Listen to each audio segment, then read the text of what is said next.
नमस्कार मंडळी, स्वागत आहे तुमचं आपली जुनी माती नवी पिढी या यूट्यूब चॅनेलवर। तर ऊन खूप वाढलेलं आहे आणि आज आपण बनवणार आहोत थंडगार असं कैरीचं पन्ह। उन्हाळ्यामध्ये कैरीच्या पन्ह्याचा खूप फायदा होतो। हे शरीराला थंड ठेवतं आणि उष्माघातापासून बचाव करतं। तसंच हे पचन सुधारण्यास मदत करतं, शरीराला ऊर्जा देतं। यामध्ये व्हिटॅमिन सी असल्यामुळे शरीरात रोगप्रतिकारक शक्ती वाढवतं। आपण घेतलेले आहे शिजवलेली कैरी, गूळ आणि वेलची पूड। यासाठी थंडगार असं पाणी आणि चिमूटभर मीठ।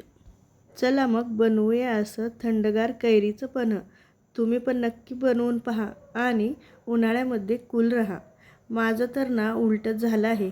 उन्हाळ्यामध्ये मला सर्दी झाली आहे, त्यामुळे मी जास्त काही बोलत नाही। आणि हा व्हिडिओ तुम्हाला कसा वाटला हे कमेंटमध्ये मला नक्की सांगा।